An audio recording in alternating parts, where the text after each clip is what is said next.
Oke. Saya sebentar, saya tak nge-save lognya. Oh, sebentar. Oke. Siap.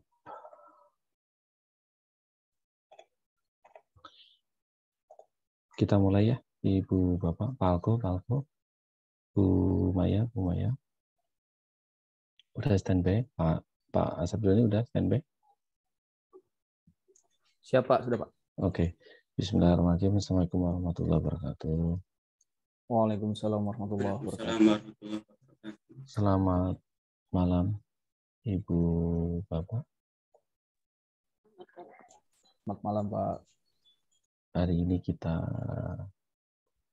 lanjutkan ya, pertemuan minggu yang lalu ada ya kita ya? Ada Pak.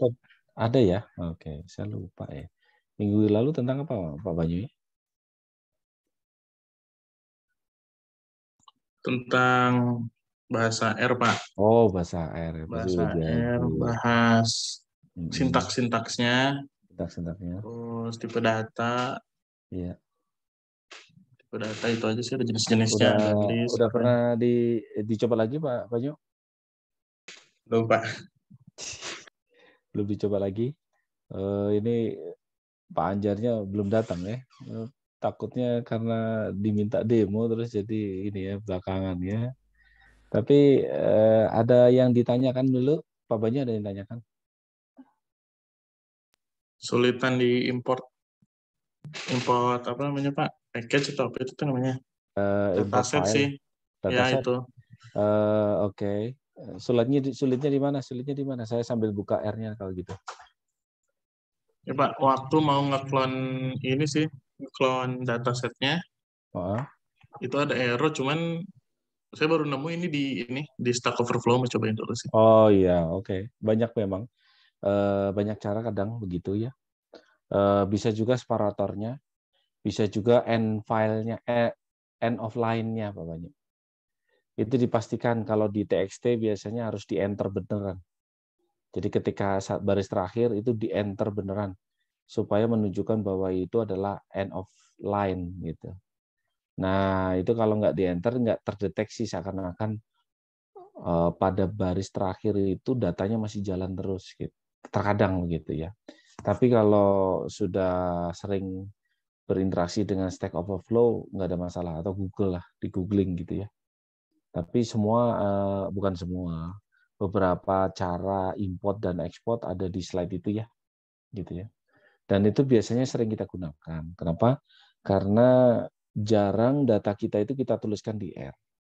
Kebanyakan data kita itu dari database lah, dari Excel kah, atau dari TXT, atau bahkan dari sensor kalau mau sensor kita itu ya, gitu.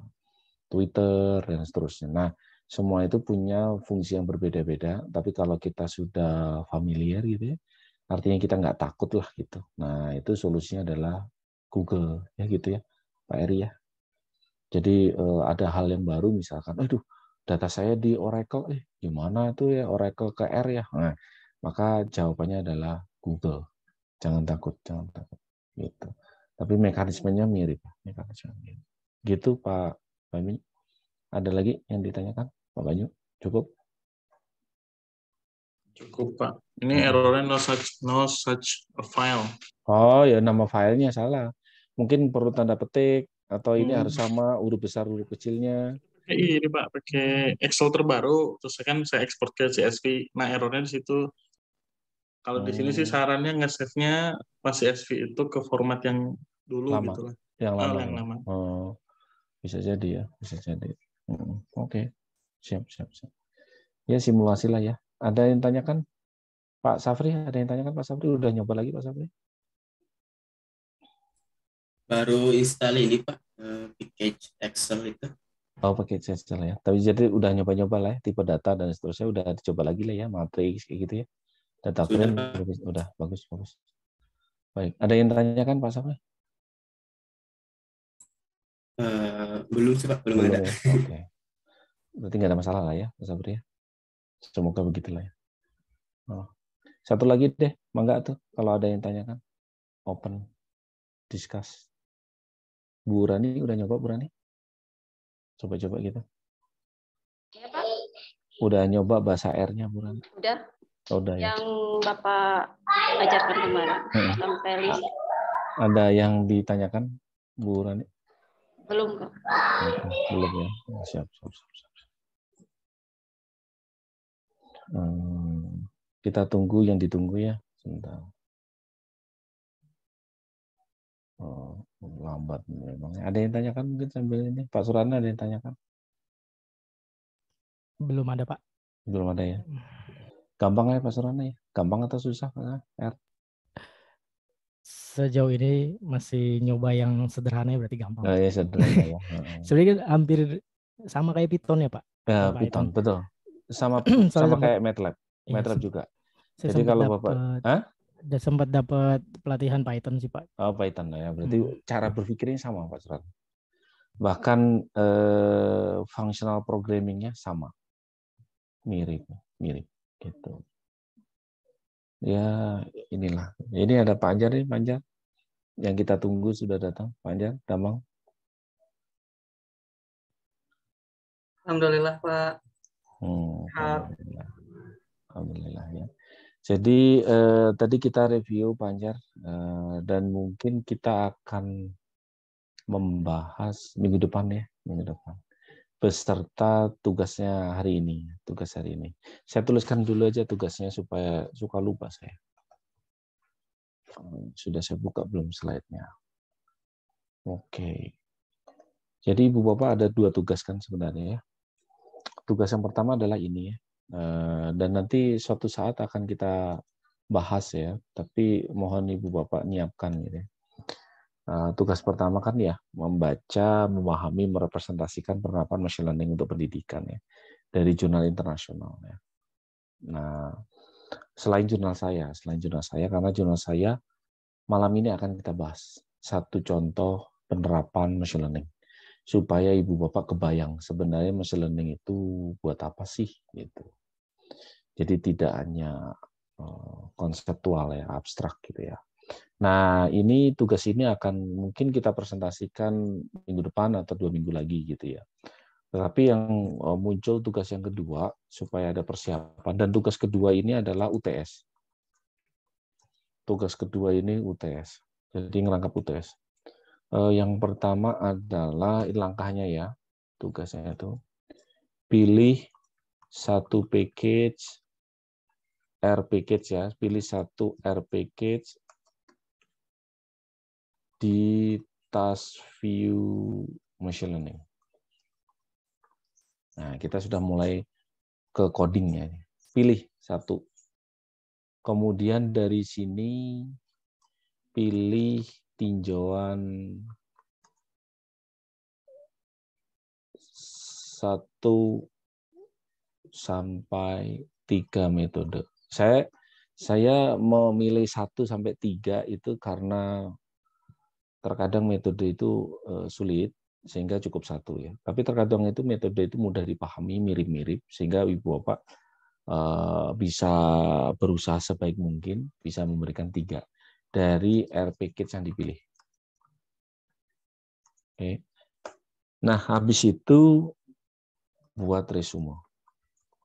Resume ini berisi 1 deskripsi package. Ini gampang, karena sudah ada sebenarnya. Yang kedua, pengenalan metode machine learning. Oke. Yang ketiga adalah fungsi yang terkait di package. Yang keempat, demo atau contoh cara menjalankan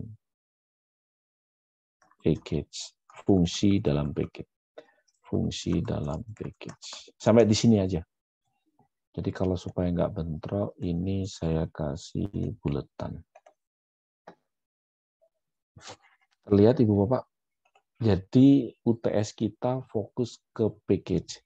Sehingga Ibu Bapak menjadi terbiasa betul dengan package itu.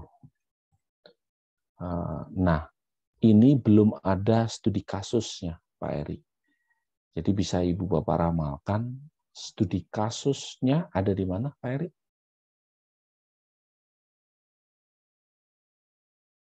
Datanya, Pak.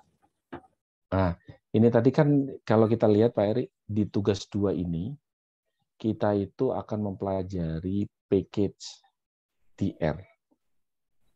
Nah, di dalam mempelajari package DR ini, kita hanya sampai ke demo cara menjalankan fungsi dalam package. Atau contoh ya, kalau di ini tuh example kalau nggak salah, atau eksperimen ya. Saya terlupa itu, eksperimen itu di PDF-nya. Sampai di sini saja Pak Erik. Tapi kita belum membahas studi kasus, real studi kasus. Nah, saya nanya, kira-kira real studi kasusnya nanti menjadi tugas apa Pak Erik? UAS. Nah, gitu loh maksud saya. UAS kita nanti akan fokus ke pemecahan masalah dengan menggunakan machine learning. Dengan package yang Ibu Bapak pilih. Gitu. Nanti kita lihat package yang Ibu Bapak pilih itu kita prioritaskan tidak overlap. Tidak overlap. Jadi mohon di WA group langsung dituliskan package yang akan dipilih Pak Suratno titik 2 package apa, Pak Alek titik 2 dan seterusnya. Nah, nanti yang muncul belakangan dan sama dengan ini nanti kita lihat gitu. Harapannya sih setiap dari Ibu Bapak itu mempelajari metode yang berbeda sebenarnya. Kebayangkan ya. Jadi makanya dulu-duluan ini, dulu-duluan. Nah, supaya adil tulis di dalam WA group gitu. WA group itu aja biar saya juga mantau ketika ada yang bentrok misalnya Pak Banyu sama dengan Pak Suratno, Pak Banyu yang belakangan begitu. Nah, kita bahas Pak Banyu.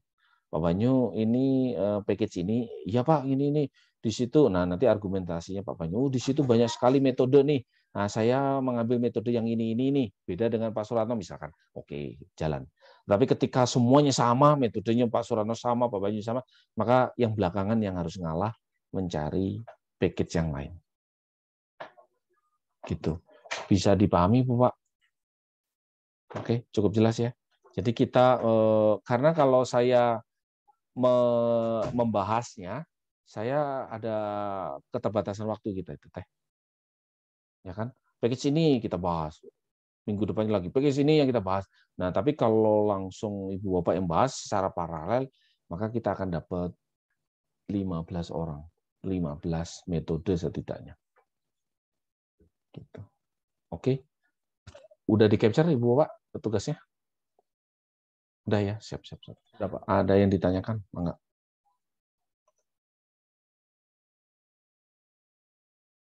Ada yang ditanyakan? Cukup jelas kah? Batasnya, Pak. Batas waktu, Pak. Oh, batas waktu. Mau kapan? Saya tuliskan di sini berarti. Saya nggak terlalu strict sama waktu ya. Deadline ya. Deadline 2 minggu ya. Cukup ya Ibu Bapak. Saya lebih enak Ibu Bapak benar-benar paham ya daripada saya buru-buru ternyata hasilnya sama-sama nggak paham gitu. Terpenuhi deadline-nya, tapi apa adanya gitu. Terus kalau ditanya ini buat apa? Oh, kurang tahu Pak. Waduh, jadi seakan-akan rugi itu, UTS-nya itu rugi gitu. Karena yang dimaksud dengan UTS itu Ibu Bapak memahami betul package itu. Jadi melakukan demo itu melakukan simulasi ya. Saya tuliskan eksperimen atau simulasi ya. Simulasi gitu ya. 2 minggu cukupkah? Berarti selesai tanggal 2 minggu teh. Jangan 29, 12. Lancar, cukup 12.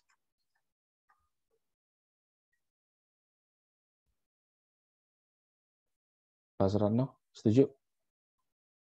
Deal? Senyum-senyum cukup ini berarti kita coba 12 dulu ya. 12 April 2022 ya. Kita lihat nanti kita lihat.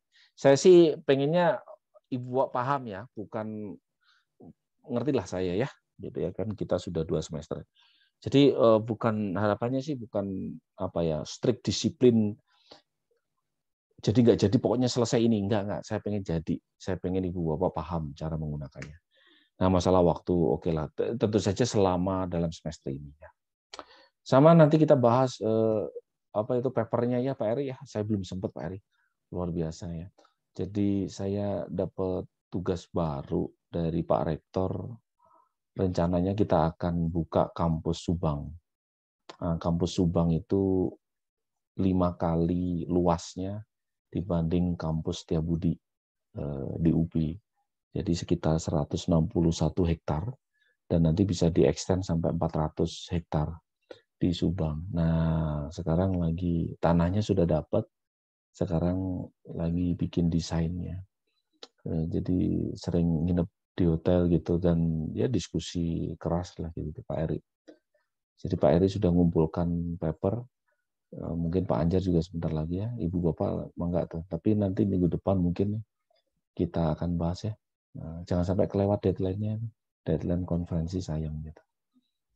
Itu juga gitu maksud saya, contoh kasus semester yang lalu sih sebenarnya yang penting output-nya kita kontrol lah gitu, dan itu demi akreditasi kita ya. Demi akreditasi kita gitu Pak Safri. Mungkin Pak Safri sama Bu Koidatun belum mengikuti. Jadi kita punya target lah di kelas ini ada publikasi gitu Pak Safri. Publikasi dari mahasiswa ya. Kenapa begitu? Karena nilai dari akreditasi akan bagus ketika mahasiswanya pernah publikasi. Kalau kita nunggu tesis, ya berarti lulus duluan dong, baru ngurus akreditasi. Kan gitu. Padahal nggak boleh. Akreditasi dulu, baru Ibu Bapak baru boleh lulus. Nah, makanya di bulan September kita akan majukan akreditasi, tapi sebelumnya adalah publikasi dalam konferensi, nggak ada masalah. Jurnal kita juga ada gitu ya. Gitu. Nah, kemarin sudah ada mata kuliah computational thinking. Dan itu tetap sih kita akan ini. Cuman karena itu aja kesibukannya Pak Ari ya. Mohon maaf. Ada yang tanyakan? Pak Indra ada yang tanyakan? Sepakat ya Pak Indra? Sepakat dulu ya Pak Indra ya.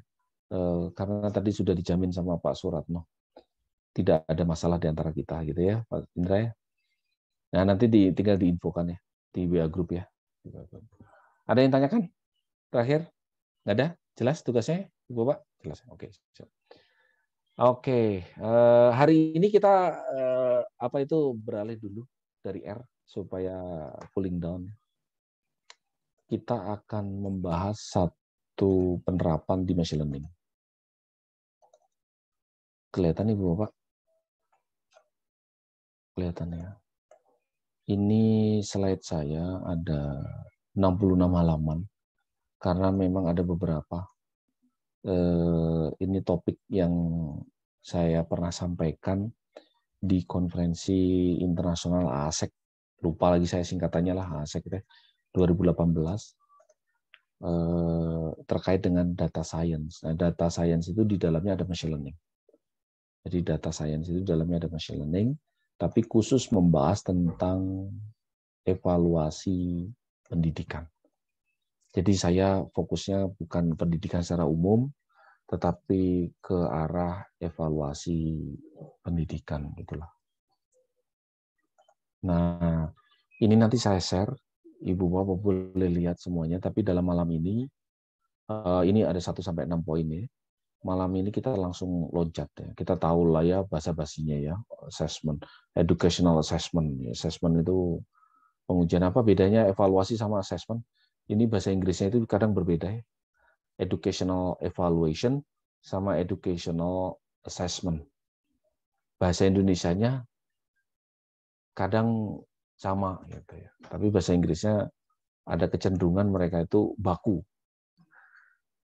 Tahu nggak bedanya Pak, Ibu?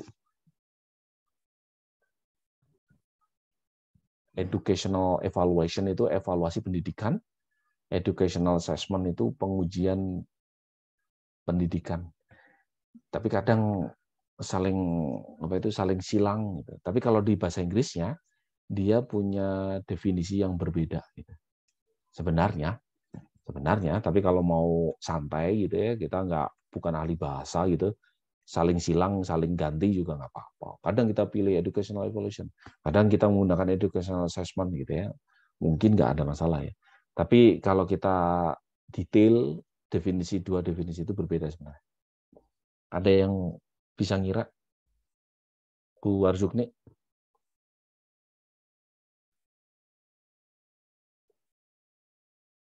Halo? Pak Alko. Kira-kira kebayang Pak Alko? Ada ide Pak Alko? Bedanya apa ya? Educational evaluation sama educational assessment. Kalau menurut saya, kalau educational evaluasi mungkin cakupannya lebih besar mungkin ya. Lebih luas gitu mungkin ya. Tapi kalau assessment mungkin lebih ke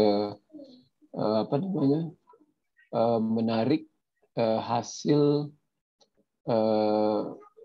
proses pembelajaran dalam bentuk nilai gitu. Nilai ya. Sebenarnya benar loh Pak Alko. Cuman Pak Alko nggak angkat tangan tadi itu. Jadi harus ditunjuk dulu ya baru jawab ya. Jadi educational evaluation itu cenderung ke sistem pendidikannya. Jadi sistem pendidikan itu ada kurikulum, macam-macam lah. Tapi kalau educational assessment itu ke arah orang, siswanya, mahasiswanya, pelajarnya gitu. Yang tadi yang dikatakan Pak Alko. Mirip-mirip lah, memang iya. Tapi saya ngambil yang lebih luas ya. Nah, ini ada beberapa macam-macam lah ya. Contoh nih, ada beberapa contoh. Nanti kita mungkin akan balik. Tapi di sini itu ada 3 topik. Ada 3 topik di slide ini, tapi saya nanti akan fokus ke topik yang kedua karena keterbatasan waktu ya. Topik yang pertama ini agak berat, codingnya berat itu. S1 pun berat itu. Bagi S1 pun berat karena S1 itu memang harus coding ya. Yaitu mengenerate soal TOEFL secara otomatis. Dengan machine learning ya, tentu saja ya, dengan data science. Soal TOEFL itu baku. Soalnya itu baku. Kalau Ibu Bapak tes di mana saja, ya begitu. Soalnya saja, isi soalnya aja yang berbeda-beda. Tapi bentuknya itu baku. Nah, kalau soal TOEFL internasional itu ada frekuensinya. Jadi kalau misalnya kode soal itu, misalnya kode soal tertentu sudah diberikan oleh ke Pak Alek gitu ya, maka dia pemakainya misalnya 3 kali. Setelah 3 kali, soal itu dibuang, dibakar, dilupakan lah istilahnya. Berarti orang yang bikin TOEFL itu terus-terusan membuat soal. Karena ada masa berlakunya soal itu keluar. Jadi tidak pernah ditemukan misalnya karena Pak Alex suka banget sama TOEFL, terus sering banget soal TOEFL, terus ketemu lagi, ini kan soal yang kemarin gitu. Itu jarang banget di TOEFL. Kemungkinannya kecil lah, 0 lah. Kenapa? Karena beberapa kali sudah diujikan, dilupakan soal itu. Dia harus bikin soal baru lagi. Kalau dia bikin soal baru lagi, itu PR. Ya Pak Suratno ya. Pak Suratno bikin soal itu kan kayak soal saya dari semester yang lalu, 2 tahun yang lalu sama kayaknya gitu ya.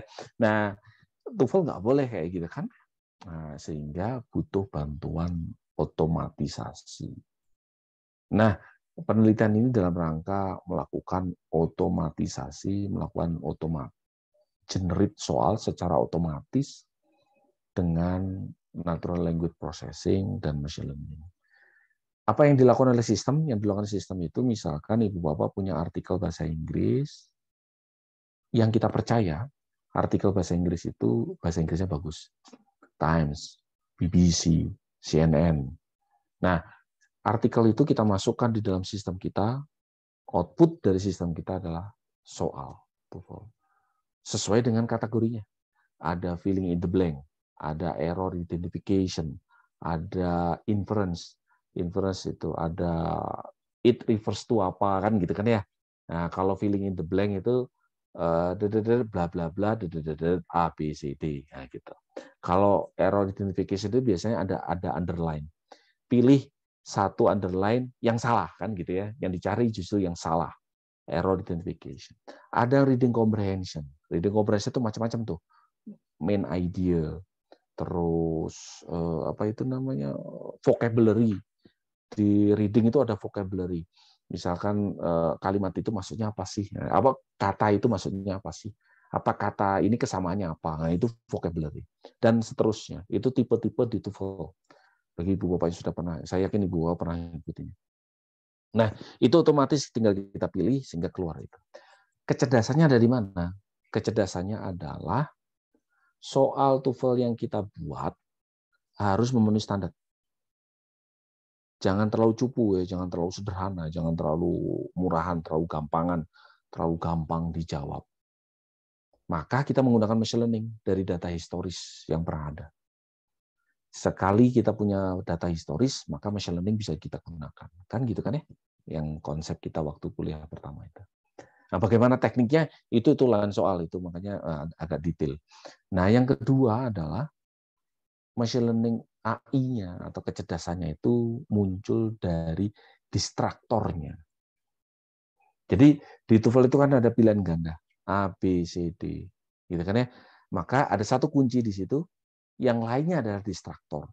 Nah, distraktornya itu atau dummy answer-nya itu, jawaban yang salahnya itu harus apa itu namanya? Tidak sederhana gitu. Jangan gampang gitu. Kalau distraktornya itu gampang ditebak, ya pasti jawabannya ini. Nah, gitu. Maka kita harus menggunakan teknik supaya distraktornya itu cerdas gitu. Setidaknya ada dua konsep itu. Sehingga keluarlah berbagai macam soal. Gitu. Nah, ini penelitian udah lama, saya mungkin udah 3 tahun atau 4 tahun. Gitu. Oke. Ini yang pertama. Kita nggak bahas detail, tapi ada di slide ini. Nah, yang kedua yang akan kita bahas, yang ketiga mungkin suatu saat kita akan bahas. Ini sederhana yang kedua ya. Ada yang tanyakan mungkin sampai di sini? Sebelum saya jangan sampai takutnya lanjut terus. Cukup ya? Kita lihat ya. Nah, ini penjelasannya ya. Oke. Ini yang tadi itu topik yang pertama. Kita loncat topik yang kedua. Oke, jadi topik yang kedua itu adalah tentang ini, Bu, Pak. Ini pemanfaatan machine learning, dan saya pikir bagus, walaupun ada kelemahannya. Nanti saya minta Ibu Bapak cari kelemahannya, ya. Kelemahannya. Jadi mangga nanti kalau mau mengembangkan ini itu bagus. Ini judulnya model untuk mengenerate himpunan atau kelompok atau paket soal examination items itu soal. Gitu kan ya, pada evaluasi pembelajarannya dengan menggunakan fuzzy semin. Fuzzy semin itu termasuk metode clustering. Bisa juga kadang dipakai untuk klasifikasi. Oke, jadi bisa masuk klasifikasi, bisa untuk clustering. Tergantung penggunaannya. Dalam konteks saya ini clustering. Clustering itu di dalam machine learning tipe apa gitu, Pak Eri? Ingat?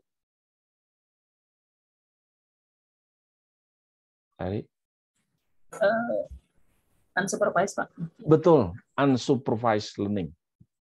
Jadi metode fuzzy semin termasuk salah satu metode di unsupervised learning. Oke, jadi kita membuat, artinya apa sih? Nah, tujuannya itu jelas, ini sebenarnya kelihatan dari judulnya. Tujuannya adalah kita punya bank soal, misalkan UMPTN, UTBK, dan seterusnya itu punya bank soal. Nah, setiap kali ujian, itu pasti ada kode soal. Kode soal itulah kelompok soal. Setiap kode soal, mungkin ada 10 soal. Gitu kan ya? Banyak kode soal. Tapi kita harus memastikan, di antara kode soal itu, punya bobot yang sama. Definisi bobot itu terserah. Bobot kesulitannya, karakteristik soalnya, lama waktu pengerjaannya, dan seterusnya, itu setiap paket itu harus sama. Kalau nggak adil. Kalau tidak adil. Gitu kan ya? Kalau kita UMPTN, SMPTN kan pasti soalnya di bangku sebelah itu dia punya kode yang berbeda. Gitu. Nah, yang klasik paket itu berbeda, tapi sebenarnya isi soalnya sama, tinggal dipindah-pindah aja urutannya. Atau pilihan jawabannya dipindahin, pilihan jawabannya. Supaya nggak nyontek sebenarnya, paham ya? Kode soal itu muncul supaya kita nggak nyontek di sebelah kita. Nah, konsep yang saya tawarkan adalah tidak harus sama soal itu. Jadi soal di dalam paket yang berbeda tidak harus sama. Tapi kita punya keyakinan bahwa semua soal di dalam suatu paket atau antar paket itu punya bobot karakteristik yang sama. Yang kita ambil dari bank soal. Bisa dipahami ya tujuannya ya? Oke, jelas. Ada yang tanyakan? Cukup. Nah, oke. Nah, ini sudah dipublish ya, udah di jurnal World Transaction on Engineering and Technology Education tahun 2017. Jadi udah lama nih. Udah lama. Nah, ini bisa ditemukan ini Bapak Ibu kalau mau paper yang lengkapnya tinggal lihat googling aja judulnya sih. Gitu. Background-nya itu tadi. Ini basa-basinya kita tahu lah ya. Intinya pendidikan, sistem pendidikannya seperti ini ya. Kita punya input, ya kita punya input. Kita punya input. Input itu siswa tentu saja. Kemudian ada output-nya. Oh ini PDF ya, nggak bisa dicoret-coret Ibu. Nah, kemudian ada output-nya. Kemudian kita punya kurikulum, punya assessment, punya teaching method, learning, gitu kan ya. Nah, posisi kita ada di evaluasinya. Nah, ini dalam rangka biasanya cara yang termudah untuk mengenerate paket atau set of items, himpunan dari soal, itu biasanya menggunakan shuffle. Shuffle itu dikocok urutannya yang tadi saya katakan. Nah, cuman dikocok itu artinya saya tidak bisa mendiscover, tidak bisa melihat kemampuan dari siswa. Karena sebenarnya soalnya sama. Nah, kita coba ya, Nah, sehingga inilah tujuannya. Tujuannya adalah mengenerate paket atau himpunan dari soal secara otomatis. Yang menjamin mereka punya karakteristik yang sama di tiap paketnya atau tiap himpunannya. Gitu. Oke. Kita menggunakan fuzzy Zemin. Bagaimana fuzzy Zemin? Itu memang lain soal ya, lain soal. Tetapi fuzzy Zemin ada juga di R. Maka Ibu Bapak bisa menggunakan. Nah, ini kita harus menyusun fitur. Jadi langkah pertama nantinya adalah fitur. Kalau saya tanya ke Pak Sofran, kalau diberikan 2 soal ujian, gitu kan ya, kira-kira karakter apa sih yang bisa kita gunakan yang menunjukkan 2 soal itu punya karakter yang sama, paham nggak? Jadi kalau ada 2 soal, terus kita bilang soal itu karakternya sama, soalnya berbeda ya, soalnya berbeda. Ini kalau soalnya sama pasti sama tuh lah. Soalnya berbeda, tapi kita katakan bahwa 2 soal itu punya karakteristik yang sama. Nah, kita bilang dia punya karakter yang sama itu indikatornya apa? Atributnya apa? Sifatnya apa? Nah, kira-kira Pak Sofran apa, Pak? Kalau Pak Sofran bikin soal kan pernah ya, Pak Sofran? Pak Sofran ini kan guru kan? Iya, Pak. Ya, oke. Kalau Pak Sofran bikin soal kan mungkin setahun sekali, setiap semester, bikin soal yang baru kan? Yang soal yang baru itu punya karakter yang sama yang tadi saya bilang. Nah, itu indikasinya apa?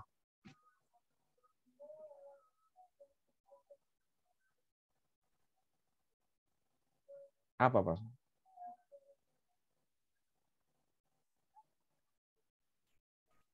Bisa dipahami kan? Tapi soalnya pertanyaan saya bisa dipahami ya Pak Sofran, takutnya paham ya. Nah, oke. Sekarang jawabannya memang kira-kira atribut apa, sifat apa, atau pikiran apa, indikator apa bahwa dua soal yang kita bikin dengan waktu yang berbeda itu punya karakter yang sama. Kalau enggak, kita kan zolim ya sama siswa ya. Misalnya Pak Alek siswa yang pertama, Pak Banyu soal siswa yang kedua. Terus Pak Alek sama Pak Banyu dikasih soal yang berbeda, ternyata karakteristik yang berbeda gitu. Nah, itu kok yakin betul dua soal ini punya karakter yang sama itu ciri-cirinya apa gitu, indikatornya apa, syaratnya apa, kriterianya apa. Nah, gitu loh, Pak. Kita harus mendefinisikan ini sebelum kita bikin model ini. Apa itu, Pak Sofran?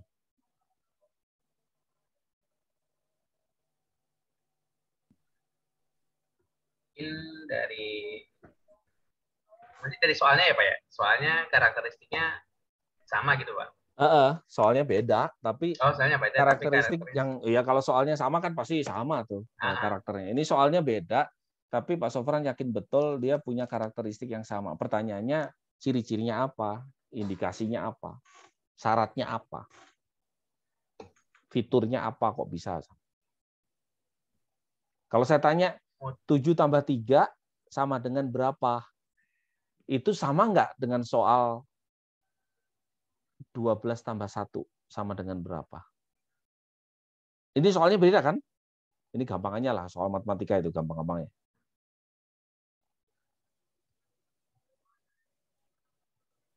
Apa indikasinya, Pak?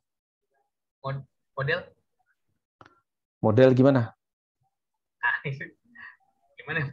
Pak Sofran kalau bikin soal apa sih yang dipertimbangkan? Nah, gitu aja sih. Mungkin dari tingkatannya, Pak. Tingkatan apa, Pak? Tingkat kesulitannya gitu, Pak. Tingkat kesulitan. Oke. Kok bisa tahu tingkat kesulitan itu dasarnya apa, Pak? Kan siswa bodoh sama siswa pinter ngerasa tingkat kesulitan akan berbeda, Pak. Waduh, soal ini sulit. Iya, ya kamu nggak belajar. Oh, soal ini gampang. Iya lah tuh, ini setiap hari belajar kan gitu ya. Nah, kira-kira tingkat kesulitan dari siapa ini? Dari pelajarannya, Pak, dari materinya. Dari materinya. Mungkin ya, dari materinya. Jadi Pak Sofran ngerasa materi ini tuh sulit gitu ya. Ya, karena sehingga nggak setiap anak bisa gitu biasanya. Tidak semua anak bisa. Oke. Tingkat kesulitan ya. Ada lagi Pak? Satu lagi dah. Menentukan soal itu kriterianya apa? Kan sebenarnya gitu kan, itu biasa kita lakukan ya. Tingkat kesulitan betul itu. Nah, sekarang tinggal pertanyaan berikutnya, tingkat kesulitan dari siapa? Gitu. Kalau dari siswa bisa beda-beda memang. Siswa yang nggak belajar ya pasti ngerasa sulit aja lah. Gitu. Kalau kata Pak Sofran dari pelajarannya oke, mungkin juga sih. Mungkin juga. Kalkulus bab terakhir itu pasti lebih sulit daripada bab 1. Nah, gitu kan ya. Oke, berarti dari pelajarannya tuh. Ada lagi Pak Sofran?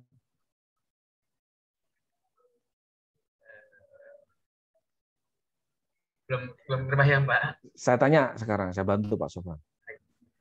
Soal pilihan ganda sama esai sulit mana, Pak Sofran?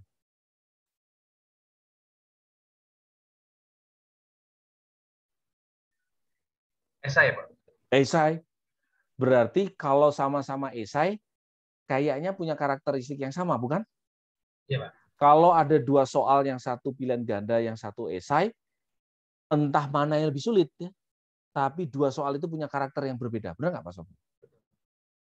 Betul?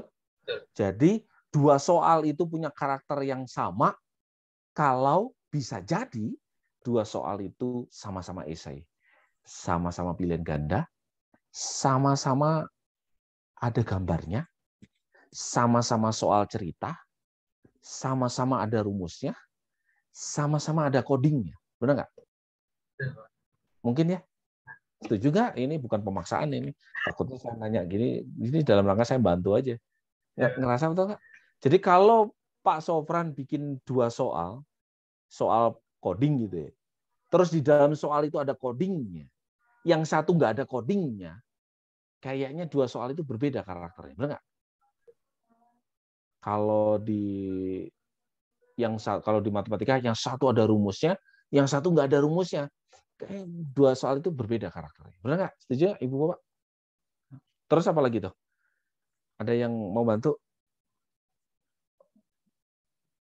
Pak Banyu. Nah, ini Pak Banyu yang dari Nondik nih saya tanya makanya. Kira-kira apa lagi Pak Banyu? Sebagai kita kan bobot udah itu termasuk nggak sih Pak bobot yang barusan? Apa itu? Bobot apa? Bobot apa? Soalnya. Nah, bobot itu ditentukan dari apa gitu loh. Sekarang kita mau ngelihat itu. Kalau bobotnya sama, maka soal itu sama, kan gitu kan ya? Pertanyaan saya, kira-kira guru itu kok ngasih bobot yang sama itu karena apa?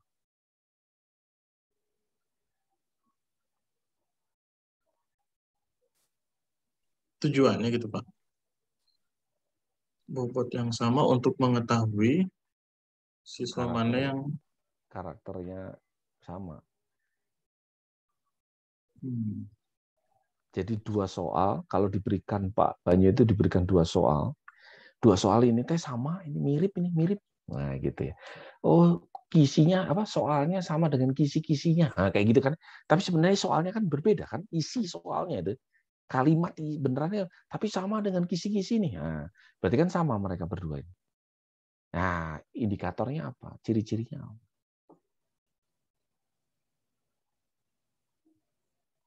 Apa kira-kira? Pernah tahu taksonomi Bloom nggak? Pak Banyu. Nah, ini saya nanya ke Pak Banyu karena Nondik ya Pak Banyu. Iya, pernah Pak. Pernah dengar ya. Di taksonomi Bloom, biasanya kita itu soal itu dikelompokkan berdasarkan level kognitifnya. Jadi di taksonomi Bloom itu, Pak Sofran, ada C1, C2, C3, C4, C5, C6. C1 itu mengetahui, C2 itu memahami, understanding, yang satu tadi remembering, yang C2 itu understanding, C3 menganalisis, C4 implementing, C5 evaluating, C6 creating. Nah, biasanya kita itu guru mengelompokkan soal itu berdasarkan level kognitifnya. Benar kan ya, Pak Suratno ya? Betul, kalau Pak. ada dua soal, dia punya level kognitif yang sama, maka dari aspek itu, dua soal itu punya karakter yang sama. Betul nggak? Setuju nggak? Jadi kalau dua soal yang pertama tadi itu C1, misalkan diminta, coba jelaskan apa itu definisi pasar. Itu misalkan. Itu bisa C1, bisa C2 lah ya. Tapi oke, anggap aja C1, dia mengingat lah. Itu soal pertama. Soal yang kedua, jelaskan apa itu mata uang. Soalnya berbeda tuh. Tapi kayaknya punya karakter yang sama gitu Pak Banyu. Kenapa Pak Banyu? Karena sama-sama nanyain tentang definisi. Nah, menanyakan definisi, diminta untuk menjelaskan, itu levelnya itu adalah mengingat, atau setidaknya C2, understanding. Maka dua soal itu punya kelompok yang sama, punya karakter yang sama. Dua soal itu berbeda ya. Yang satu tadi nanyain pasar, yang satu tadi menanyakan mata uang. Berarti soal itu bisa kita identifikasi karakternya sama karena satu dari sisi kognitifnya, dua dari tipe soalnya, tiga dari level kesulitannya. Nah, yang saya maksud level kesulitan ini, Pak Sofran, bukan babnya, tapi dari perspektif gurunya. Jadi guru itu kan tahu segalanya, tapi guru ngerasa soal ini lebih sulit daripada soal itu. Nah, kemudian dikasih skor 0 sampai 10. 10 paling sulit, 0 paling mudah. Nah, itu dari sisi gurunya, bukan dari siswanya. Kalau dari siswanya, ya kalau dia nggak belajar, soal yang mudah pun dia nggak bisa. Gitu. Yang keempat, adalah dari waktu yang diharapkan untuk menjawab. Jadi guru itu punya insting, punya imajinasi. Ketika kita membuat soal, ini kayak waktu yang dibutuhkan oleh siswa saya, murid saya, 5 menit nih. Sedangkan soal yang satu lagi, karena disuruh menganalisis, mau evaluasi, oh ini kayak butuh 15 menit nih. Maka dua soal itu berbeda karakternya. Setuju nggak? Setuju ya? Nah, dan fitur yang lain, mangga Ibu Bapak definisikan semakin detail, semakin banyak, itu menunjukkan kita tahu betul soal itu punya karakter yang sama.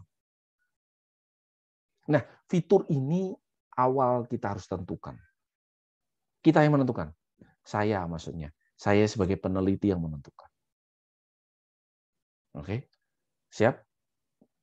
Nah, karakter inilah yang akan kita jadikan data training. Jadi kita sudah mengelompokkan, mengidentifikasi, mendefinisikan, menentukan, memilih karakter apa yang menentukan soal itu sama atau tidak karakteristiknya. Nah, itu kita jadikan data training. Kemudian dengan bantuan Fuzzy Semin, kita akan mengelompokkannya. Sampai di sini mungkin ada pertanyaan? Alur cara berpikirnya, idenya. Ini masalah ide nih. Jadi poinnya itu, loh Pak, ada hubungannya Pak kok ini. Nah, itu masalah ide. Kalau masalah ide kan masalah terobosan nanti. Gitu. Masalah sholat istikharah atau enggak gitu kan, ini masalah ide itu. Nah, atau banyak merenung atau tidak gitu.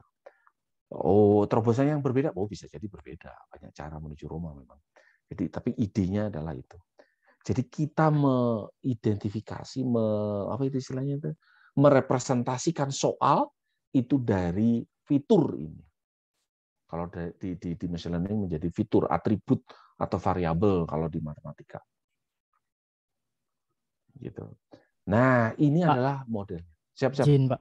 Maka, siap. Di soal kan ada untuk menentukan tadi Pak tingkat kesusaran dan sebagainya, ada daya pembeda, kemudian tingkat kesusaran dan sebagainya.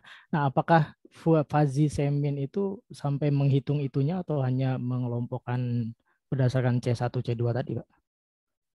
Fuzzy Semin itu dalam rangka mengelompokkan karakteristik yang sama. Bukan menentukan daya pembedanya. Bukan menentukan tingkat kesulitan. Bukan. Ini manusia. Saya dalam hal ini. Jadi kalau misalnya saya diberikan 100 soal, gitu ya Pak Surano. Saya diberikan 100 soal. Dari 100 soal ini, tentukan karakter dari tiap soal. Maka saya bisa memilah. Oh, soal nomor 1 itu esai. Berarti soal nomor 1 tipe 1. Oh, soal nomor 2 esai juga. Berarti soal nomor 2 tipe 1 juga. Oh, soal nomor 3 itu multiple choice. Berarti soal nomor 3 itu adalah tipe 2. Dan seterusnya sampai 100. Begitu juga cognitive domain. Cognitive domain C1 sampai C6 itu yang menilai manusia, human expert istilahnya itu ya. Human expert itu artinya peneliti atau guru atau dosen. Nah, itu kita tentukan itu dari 1 soal sampai 100 soal. Begitu juga fitur yang lain, Pak Suratno. Oke. Nah, Fuzzy bukan itu tugasnya. Fuzzy Semin tadi bukan itu tugasnya. Bukan di situ. Nah, ini terlihat di model sini. Jadi, inilah model keseluruhannya sebenarnya. Model itu istilahnya apa itu namanya? Proses bisnis. Kadang kalau di SI itu disebut proses bisnis atau framework atau algoritma atau pesdukut atau urutan kerja. Itu istilah model. Kalau ini istilah saya model komputasi. Karena dengan Ibu Bapak bisa melihat diagram ini, Ibu Bapak bisa mengulang lagi apa yang saya lakukan. Pertama, Ibu Bapak perlu punya bank question, item, soal. Bank soal. Kemudian Ibu Bapak tadi itu mendefinisikan fitur. Ini nggak bisa dicoret ya, karena ini PDF ya. Bisa nggak sih? Ada tanda pointernya nggak sih? Kelihatan ya di situ di atasnya. Jadi fitur itu kita tentukan yang tadi. Kemudian, nah ini manusia nih. Determine values of feature on each item. Menentukan nilai dari fitur untuk setiap soal. Jadi kalau saya mendefinisikan fiturnya itu adalah 1, 2, 3, 4, maka ada 4 kolom di mana nilainya itu ditentukan oleh human expert atau kita, manusia. Setelah itu kita akan punya data training. Oke, contoh realnya itu adalah begini, Bapak ya. Contoh realnya adalah begini ya. Saya sekarang ke sini ya. Saya coret-coret ya. Sebentar ya. Saya coret-coret supaya punya gambaran real ya.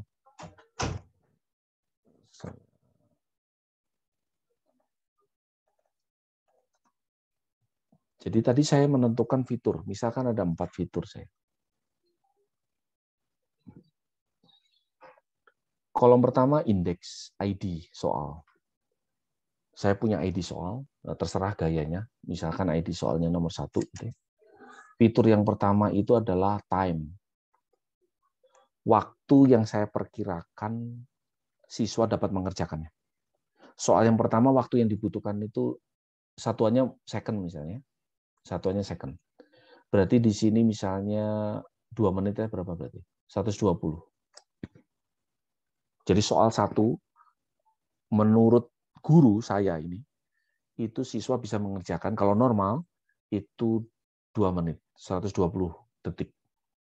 Kemudian tipe soal. Tipe soal, dia multiple choice. Multiple choice itu kodenya 1. Misalkan ya. Jadi berarti ini multiple choice 1, esai 2. 1 dan 2 aja lah, biar nggak banyak-banyak ya. Kemudian, apalagi tadi teh? Belum, dia C1. C1 saya kodekan 1. Dan seterusnya. Maka inilah fitur yang saya punyai. Lakukan ID 1, 2, sampai 1000 misalkan. 1000 soal. Maka saya punya data dalam bentuk tabel yang merepresentasikan karakteristik soal. Jadi soal yang begitu beraneka ragam sekarang direpresentasikan oleh fitur ini. Loh Pak, fiturnya siapa yang buat? Kita. Kalau Ibu Bapak punya pikiran 1000 fitur, ya udah, boleh, mangga dibikin sampai 1000 nih. Enggak, kita nggak punya sampai segitu. Kalau nggak salah di paper ini sampai 13 itu seingat saya. Termasuk yang tadi itu daya pembeda gitu Pak Suratno, mangga gitu. Nah, ini semua itu human expert yang ngisi. Saya tuliskan expert karena nggak sembarangan ya, nggak boleh sembarangan. Kalau sembarangan kacau itu machine learning kita. Maka yang harus mengisikan adalah expert. Kalau perlu divalidasi. Soal ini benar nggak C1? Menurut saya C3 tuh. Oh, berarti harus divalidasi, direvisi menjadi C3. Berarti ini menjadi 3. Oke. Saya punyalah list semua bank soal tadi. Kebayang ya? Ada yang tanyakan sambil ini saya pindah lagi ke sini. Maka saya punya data training. Setelah saya punya data training, lakukan perform fuzzy semin. Lakukan fuzzy semin. Dalam konteks ini, Anda bisa coding sendiri, Anda bisa menggunakan bahasa R package. Ya. Apa hasil dari fuzzy semin? Fuzzy semin itu menghasilkan cluster center. Jadi tugas dari fuzzy semin, ini langsung saya coret-coret aja supaya langsung interaktif. Tugas dari fuzzy semin itu adalah mencari klaster. Misalkan klaster itu saya simbolkan, saya gambarkan seperti ini. Saya pilih 3 klaster. Klaster itu bayangkan itu lingkaran. 3 kelompok, 3 rumpun. Ini ada rumpun A, rumpun B, rumpun C. Misalkan, ini ya masalah penamaan saja. Nah, tugasnya fuzzy semin itu adalah dari karakteristik ini saya akan mengelompokkan secara otomatis tuh sama fuzzy semin. Manusia bisa nggak? Oh bisa ya, kalau 1000 masalah gitu. Kalau fiturnya ada 100, wah pusing. Kita mempersulit diri sendiri. Nah, tapi kalau dengan fuzzy semin, dia langsung mengelompokkan. Apa yang terjadi? Yang terjadi gini. Ternyata soal yang satu, ini ID 1, itu punya karakteristik yang sama dengan soal ID 70. 120, 1000, 900. Dan seterusnya ya, nggak perlu saya tuliskan. Kenapa? Karena saya tadi punya, ini 1000 ya tadi, punya 1000 soal. Itulah tugasnya fuzzy semin, Pak Suratno, yang tadi ditanyakan. Manusia udah nggak mampu itu, kalau fiturnya sudah lebih dari 3 ya. Gitu. Kelompok grup yang B, grup yang B itu misalkan kode soal nomor 2, kode nomor 3 ke 330 dan seterusnya. Yang ini juga begitu. Berapa yang belum ya? 11, 15, 27 dan seterusnya. Total semua soal 1000 soal tadi itu masuk di dalam sini. Maka sekarang dengan adanya fuzzy semin ini, saya sekarang jadi tahu bahwa soal nomor 1 itu punya karakteristik yang sama dengan soal nomor 70. Isi soalnya beda ya.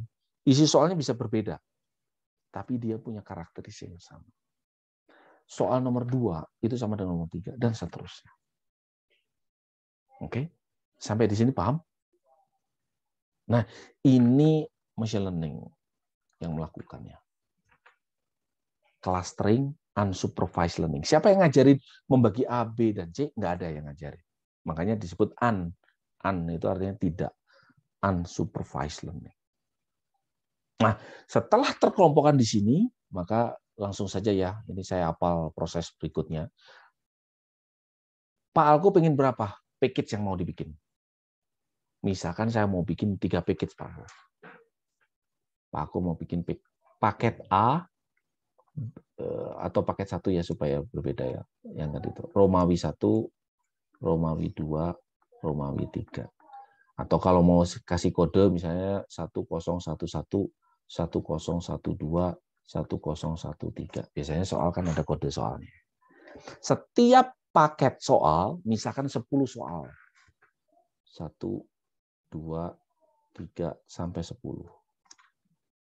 Maka soal yang terpilih di sini, itu harus sama dengan yang ada di sini, harus sama dengan yang di sini. Sama karakteristiknya loh ya, bukan sama soalnya. Oke, sama karakteristiknya. Apa yang kita lakukan? Instingnya gimana? Ada Pak Safri? Saya sekarang sudah punya klaster seperti ini. Klaster itu rumpun ya, kelompok. Bisa jadi anggotanya berbeda-beda ya. Ini saya contohkan berbeda ini karena menunjukkan bahwa ini bisa jadi berbeda. Anggotanya, anggota kelompoknya bisa jadi berbeda ya. Ini bisa jadi anggota kelompoknya 300 soal, ini 100, ini cuma 50, dan seterusnya. Tapi totalnya 1000. Sekarang tugas berikutnya terakhir, gimana saya membuat paket 1, paket 2, paket 3? Pak Safri. Ini insting nih sekarang. Insting itu artinya heuristik. Bahasa kerennya itu heuristik. Kalau di machine learning ada istilahnya belum terbayang, Pak.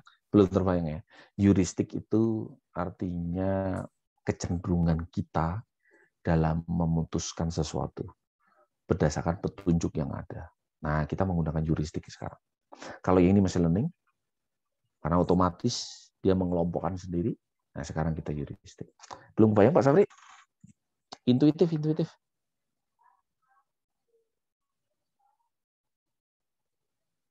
Pak Safrinya nge-lag.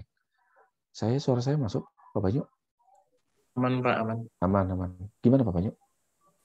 Heuristiknya Pak Banyu gimana? Untuk sekarang waktunya membuat soal nih, membuat paket soal nih. Gimana caranya? Mungkin yang bisa dikelompokkan itu kalau tadi lihat fiturnya. Yang ini? Fitur yang atau yang mana? Yang ini? Fitur yang dimasukin sama expert. Itu ada tipe dan belum gitu ya. Ada time. hanya yang unik itu kan ID ya. Berarti mungkin penentuannya itu berdasarkan 3 variabel itu sih. 3 variabel ini? Time, tipe, sama bloom. Oke. Jadi mungkin Pak Banyu masih miss nih dengan adanya ini. Jadi begini Pak Banyu. Data awal kita, data training kita itu ini memang betul. Ini data awal. Data awal atau data training. Setelah kita menggunakan machine learning Pak Banyu, kita sudah tidak lagi menggunakan ini. Tapi Pak Banyu menggunakan hasil dari machine learning. Hasil dari machine learning apa itu? Apa definisi satu buletan ini Pak Banyu? Saya ulang lagi nih. Takutnya belum ini. Apa artinya ini? Cluster. Cluster. Oke. Apa maknanya dalam ID soal ini dalam satu cluster? Maknanya apa? Sudah dikelompokkan berarti. Kurang jelas lagi. Maknanya apa Pak Banyu? Maknanya apa? Sudah dikelompokkan berdasarkan kelas-kelasnya. Enggak. Yang tadi tujuan kita itu, mengklasterkan itu tujuannya apa? Mengelompokkan apa? Kurang tepat, kurang nusuk. Jadi kalau misalnya kita mau gelut itu pukulannya kurang telak gitu. Apa Pak Banyu? Apa makna satu buletan satu kelompok ini? Apa maknanya Pak Banyu? Mereka itu sama. Jadi satu buletan ini itu artinya mereka itu dalam satu buletan itu mereka sama. Sama dari apa? Sama berdasarkan fitur ini. Nggak usah dibuktikan. Karena fitur ini bisa jadi 100 fitur. Mata kita udah nggak mampu, pikiran kita. Jadi satu buletan ini menunjukkan bahwa anggotanya punya karakteristik yang sama.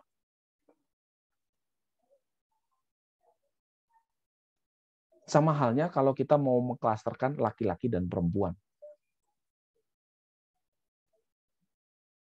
Gitu. Nah, sehingga satu soal nomor 1 ini itu sama karakteristiknya dengan soal 70. Sama karakteristiknya dengan 120. Sama karakteristiknya dengan soal yang ke 900. Asal selama dalam satu buletan ini. Oke? Deal? Itulah konsep dari clustering. Saya menentukan kelompok yang sama. Sedangkan kelompok yang tidak sama, Anda harus keluar dari clustering saya. Kelompok A. Dia akan membentuk kelompok sendiri, yaitu kelompok B. Yang berbeda dengan A dan B, saya harus beda lagi. Anda bikinlah kelompok sendiri. Ini bukan geng saya tuh. Maka bikinlah geng C. Ada berapa A, B, dan C? Boleh nggak 3? Boleh nggak 5? Itu kita yang menentukan. Saya mau bagi geng itu dalam 10 geng, maka saya punya buletan 10. Ya kalau bank soal kita 1000 masih masuk akal. Ya. Tapi kalau bank soal kita cuma 15, kok bikin 10 geng itu kebangetan. Itu ada satu kelompok yang cuma satu, dia ketua merangkap anggota kan gitu ya. Satu-satunya gitu ya.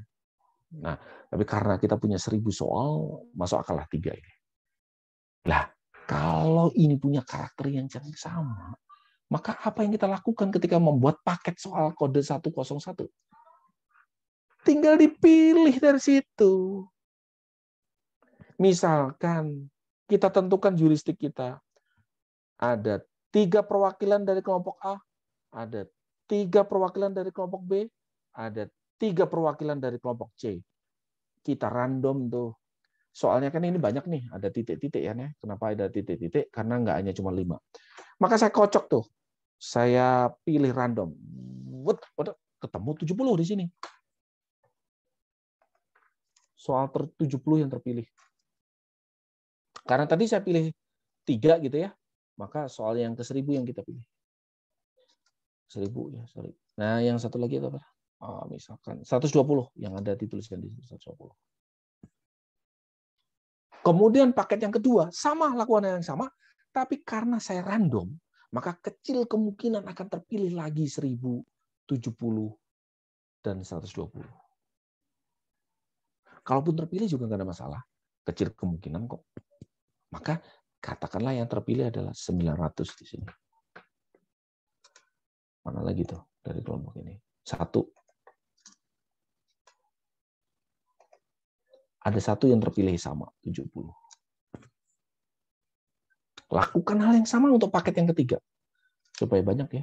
35, 31, 71. Maka itu yang terpilih. 71, 35, 31. Ini saya ambil dari klaster yang pertama. Lakukan yang sama untuk soal 4, 5, 6, 7, 8, 9, 10. Pertanyaan saya kembali lagi ke tujuan awal. Apakah paket 1 itu ekivalen dengan paket yang kedua? Loh, ini diambil dari klaster yang sama kok. Soalnya bisa berbeda lah ya. Dilihat dari ini 70, ini 71 kan itu isinya pasti berbeda. Itu kalau berdasarkan keterwakilan dari klaster. Heuristik pertama. Heuristik yang kedua, saya ngambil berdasarkan babnya. Di UTBK itu ada bab logaritma, ada bab trigonometri, ada bab aljabar, ada bab dan seterusnya. Maka kode ini saya kasih kode. Jadi 1.70 itu artinya bab 1 kode indeks soal 70. Maka itu saya ambil berdasarkan babnya. Jadi ini perwakilan bab terpenuhi. Heuristik yang kedua itu. Heuristik yang ketiga berdasarkan apalagi lah gitu. Apa itu biasanya punya kecenderungan soal logaritma harus yang banyak misalnya gitu. Ya udah, tinggal kode di sini, kode di soal ini yang kita bedakan sehingga dia terpilih lebih banyak. Ketika sudah terpilih ini sampai 10, ini anggap aja sampai 10, maka saya punya paket 1, 2, dan 3 yang ekivalen. Tentu saja perlu dibuktikan. Tentu saja perlu dibuktikan. Gimana cara membuktikannya? Nah, inilah yang saya lakukan. Ini model yang tadi saya jelaskan ya. Jadi pertama data collection, fuzzy semin, question can be picked randomly. Diambil dari ini ya. Nggak bisa diklik. Coba ya. Oke. Inilah data kita ya. Data kita itu ternyata saya punya data kita itu punya satu fitur 1, 2, 3, 4, 5, 6, 7, 8, 9, 10, 11, 12, 13, 14. Dalam konteks ini saya punya 14 fitur ya. C1 kelihatannya kognitif, C1 ya dan seterusnya ya. Gitu. Ini masalah seni. Kalau Ibu Bapak punya fitur yang lain lebih detail, itu bagus. Kemudian kok saya bisa mendapatkan bank soal. Nah, saya ambil dari 3 buku itu. Nah, 3 buku Computer and Networking, Application Layer, and Transport Layer, topiknya ya. Bukunya ada 5 buku, ada 5 buku. Sehingga saya total punya bank soal itu 638.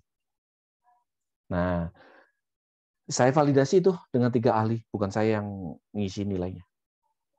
Jadi oleh 3 ahli. Kenapa kok perlu expert? Ya karena kalau nilainya salah akan mempengaruhi kesimpulan. Jadi saya memerlukan 3 expert yang di bidang jaringan komputer. Konteks ini soal jaringan komputer. Maka saya punyalah ini. Ini ID itu adalah ID soal. 1.1 itu artinya bab 1 indeks soal yang pertama.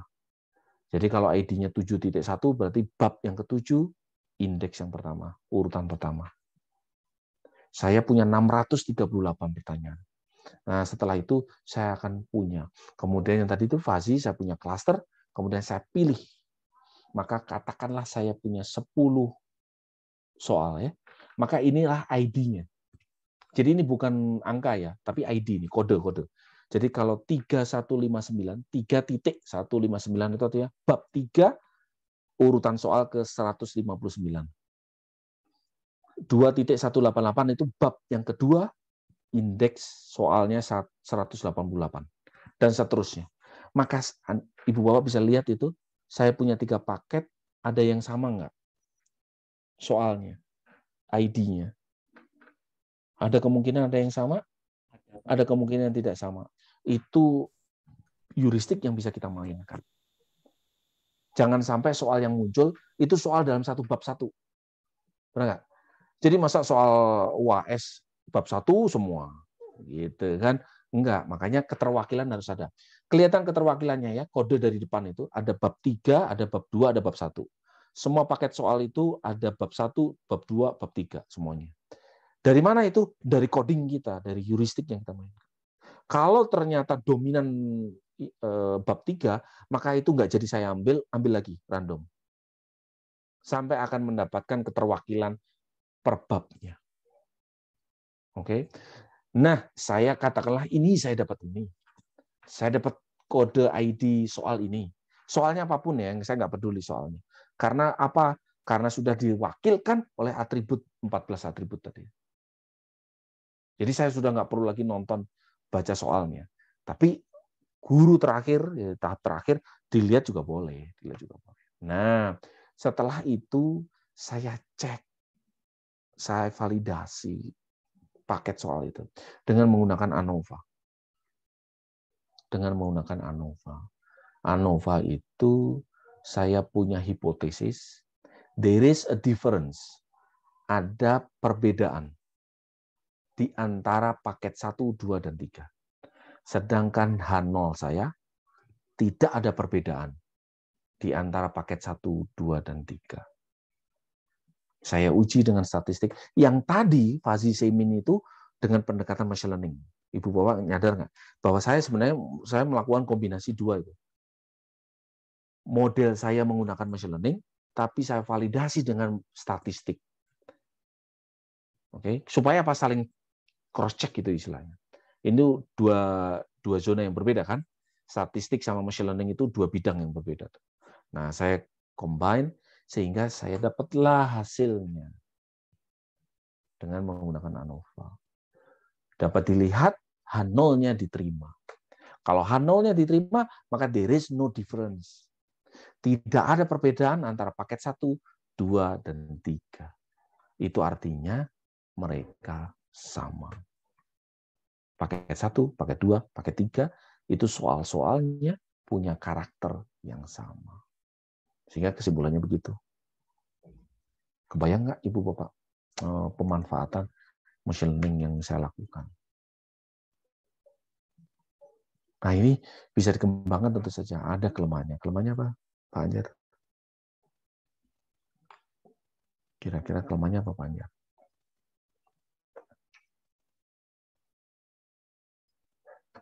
Atau ada ditanyakan? Kelemahannya apa? Kelemahannya? Ada yang ini? Pak Asep Doni, kelemahannya apa kira-kira Pak Asep Doni?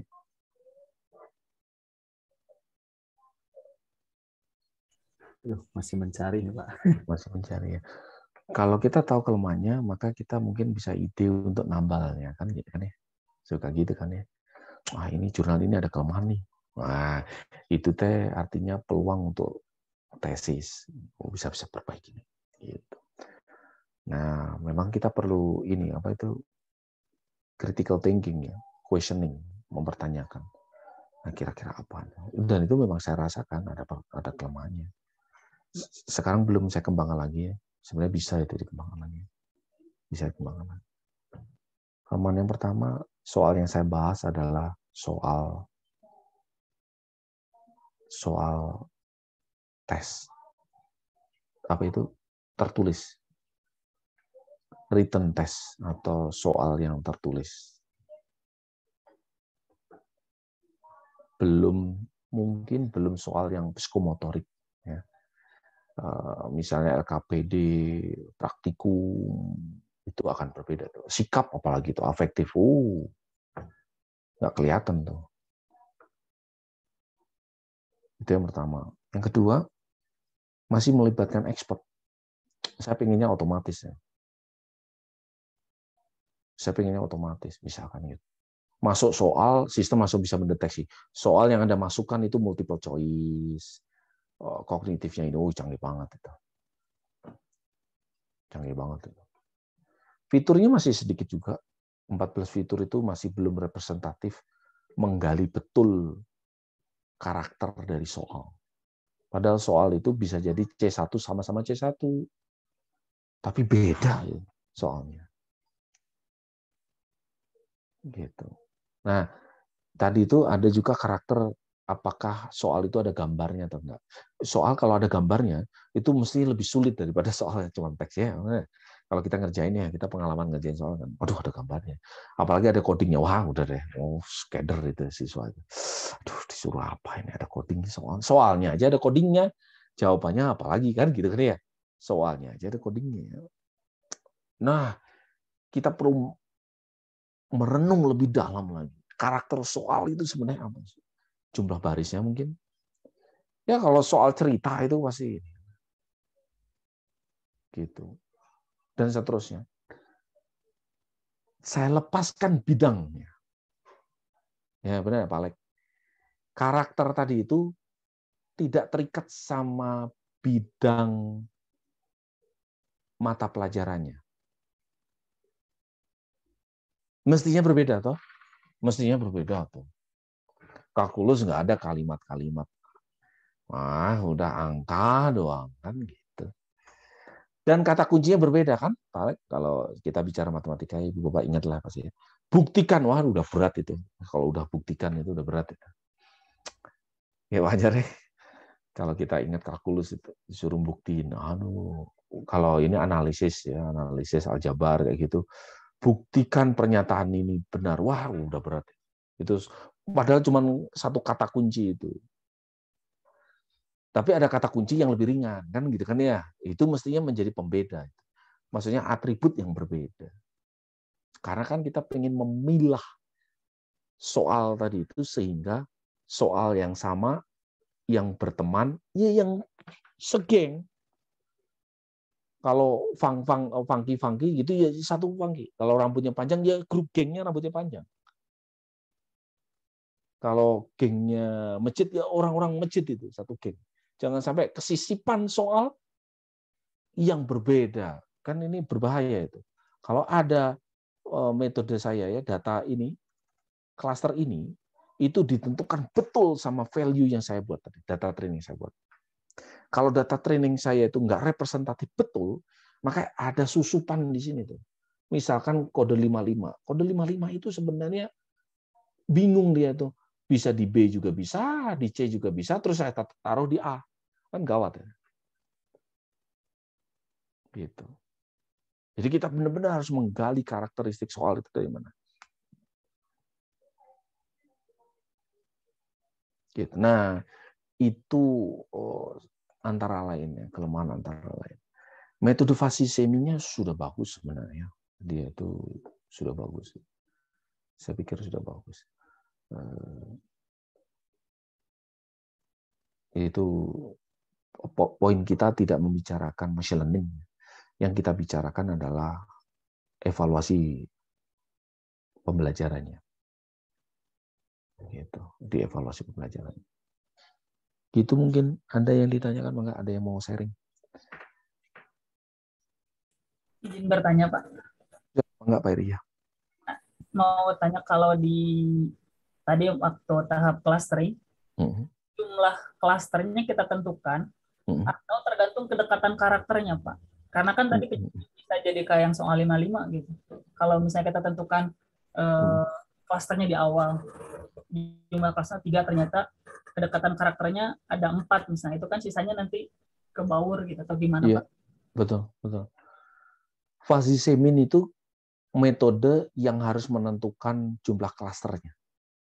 Jadi ada metode-metode khusus gitu Pak Eri, yang harus kita tentukan sebagai parameternya, sebagai argumen atau sebagai nilai dari fungsi. Fuzzy Semi termasuk metode yang harus ditentukan jumlah klasternya. Jadi kenapa kok 3 itu adjustment kita. Kenapa nggak 4? Ya coba aja 4, boleh. Kenapa nggak 5? Ya coba aja 5. Tapi manusia yang menentukan. Manusia yang menentukan. Tetapi ada metode lain yang lebih canggih gitu Pak Eri. Yang jumlah klasternya itu otomatis dia. Nah, mungkin mempengaruhi hasil juga bisa mungkin Pak. Itu pengembangan yang lain. Cari metode clustering yang bisa menentukan jumlah cluster secara otomatis. Itu metode yang lebih keren. Lebih keren, memang iya lebih keren. Tapi fuzzy semin itu jumlah cluster kita yang menentukan. Gitu. Dan itu harus dipertimbangkan sekali lagi bank soal kita. Kalau bank soal kita banyak ya 5 cluster masih oke gitu ya. Tapi kalau bank soal kita sedikit, habis kebagi gitu, habis kebagi. Dan itu bisa divalidasi juga. Yang tadi clustering tadi bisa kita validasi. Apakah benar soal ID ini teh memang sekelompok sama itu? Itu ada tesnya itu, impurity test itu. Jadi dia mencocokkan. Kalau ANOVA tadi itu ngetes setelah dapat terakhir heuristiknya kan gitu kan ya. Setelah melakukan proses heuristik baru saya tes ANOVA-nya.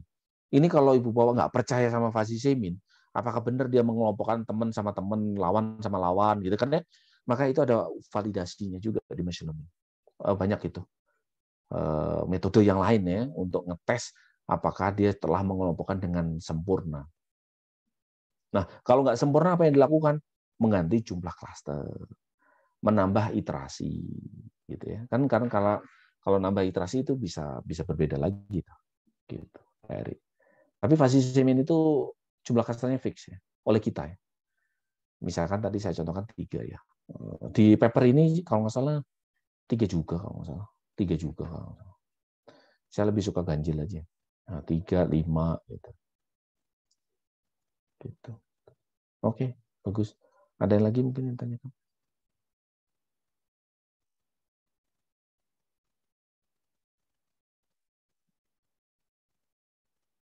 Boleh satu lagi, Pak. Santai. Mau enggak? Kalau misalnya penelitian pendidikan, itu seperti yang barusan itu di level S2 itu bisa, Pak. Jadi itu kan berarti belum diuji ke siswa ya, Pak. Jadi hanya kita punya bank soal, kita kelola buat jadi kita masuk ke dibuat jadi data latih, itu dikasih label per soal. Terus dibuat outputnya kan jadi paket soal. Itu bisa nggak penelitian S2 itu seperti itu gitu untuk yang pendidikan misalnya yang kita di sini belum dipakai ke siswa. Penelitian yang seperti ini itu ada kalau nggak salah ada 2 atau 3 siswa waktu itu ya. Ada yang dari Ilkom, Nondik maksudnya. Ada yang dari Pendilkom. Pendilkom padahal dia nggak diajarin machine learning tuh. Akhirnya saya ngajarin machine learning sendiri, privat lah. Karena di Pendilkom itu tidak ada mata kuliah machine learning. Tapi akhirnya lulus. Justru yang ini itu saya lihat ya papernya. Yang tadi itu teh. Kita lihat ya papernya. Siapa namanya? Dia itu Ilkom ya. Ada satu paper yang satu lagi bukan yang ini ya. Itu teh ini sebentar. Awaludin. Enggak. Dia Pendilkom ini, Randy Awaludin. R itu Randy. Rabihi, Pak. Rabihi ya. Rabihi benar. Rabihi itu Ilkom, ya. Iya. Ilkom Sama berarti Arzak, yang sama Arzak mesin learning. Enggak. Kalau Rabihi itu Ilkom. Ada satu lagi berarti yang Randy itu Pendilkom. Nah, Randy itu saya ajarin benar. Karena di Pendilkom nggak ada machine learning mata kuliah. Oke. Ini saya cerita waktu itu dulu ya Pak Eri. Nah, paper ini atau skripsi ini itu mendongkrak kebiasaan di Pendilkom Pak Eri. Apa kebiasaan Pendilkom? Kebiasaan di Pendilkom S1 itu selalu ada eksperimen di kelas. Yang tadi Pak Eri katakan. Ngajar, bikin media pembelajaran. Ini evaluasi pembelajaran. Ya tentu saja nggak ada media pembelajarannya. Orang ini topiknya tentang evaluasi pembelajaran. Oke. Apakah perlu diujikan ke siswa? Buat apa diujikan ke siswa? Apakah soalnya nilainya akan sama? Ya enggak dong. Tiap orang berbeda-beda soal pengetahuannya. Mau kita ujikan ke siswa ya dia ngerjainnya sesuai dengan kemampuannya. Betul nggak? Jadi kelihatan nuansa ilkomnya, tetapi fokusnya ke evaluasi pembelajaran. Nggak ada pembelajarannya. Orang udah di level terakhir evaluasi kok. Nggak ada juga bikin media pembelajaran. Orang bikinnya evaluasi pembelajaran, bukan media pembelajaran, bukan pengajaran. Jadi nggak ada itu kegiatan pendahuluan, kegiatan inti, kegiatan penutup ngapain, pakai model pembelajaran apa, nggak ada. Nah itu geger itu, di Pendelkom. Ceritanya gitu. 2017 itu. Bu Warzuk ini angkatan berapa, Bu Warzuk? Sebelum Bu Warzuk nih kan. 14 ya. Lulusnya berarti 2018 kan. 2020. Ah, berarti sebelumnya. Randy itu angkatan siapa? Bu Warzuk nih. Oh, 13 ya, satu tingkat di atasnya. Itu di antara dosen geger itu. Kenapa? Loh, ini kebiasaan kita itu harus ada di kelas, ngajarin, belajar. Loh, ini pendidikan bukan evaluasi teh. Pendidikan, ya kan? Gitu. Nah, jadi bingung, tapi lolos juga. Pasti hal yang baru pasti ada pro kontra ya. Itu S1 ya. Nah, sekarang S2-nya gimana? Nah, S2 itu basisnya adalah 2 KBK. Itu dilihat di CSUP Edu. Ini sekalian kita sosialisasi tesis ya. Ini karena pertanyaannya bagus. Saya lihat di CSUP Edu ya. Ini lagi dikembangin karena menuju akreditasi ya. Jadi harus kita tuliskan setiap Senin Selasa gitu. Kita ngisi ini. Kita lihat ya, sudah terisi belum ya? Saya klik dulu, nanti saya tunjukkan. Deskripsinya masih belum, masih banyak yang belum. Tapi lumayan lah. Sebentar, kenapa lambat ya?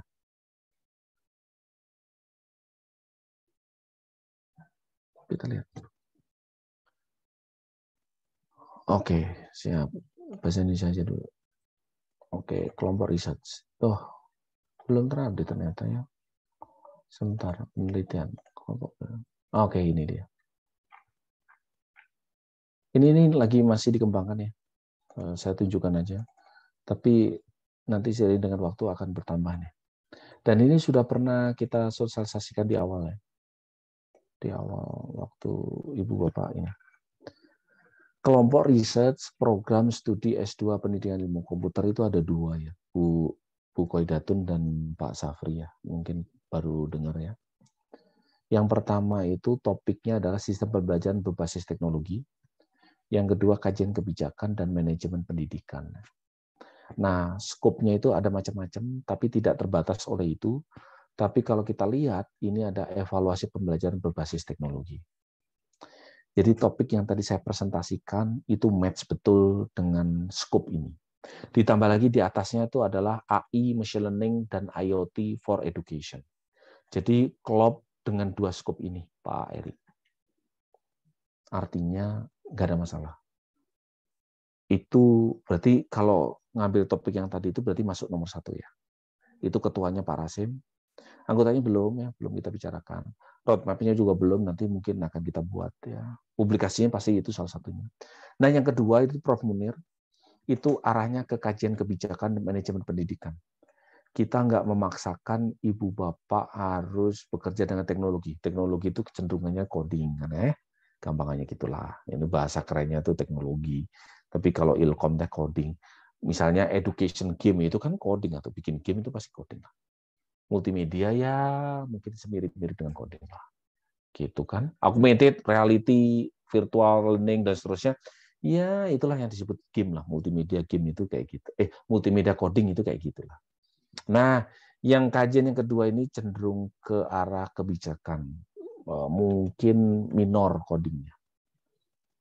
Kita antisipasi dan juga itu hal yang bagus, gitu. Jadi kalau ibu bapak pilih yang mana itu mangga. Gitu. Nah, yang kedua itu Prof Munir. Gitu. Jadi kalau Pak Suratno mau IoT itu misalnya Pak Suratno, berarti masuklah ke 1. Gitu. Nah, nanti SOP-nya gimana semester depan lah.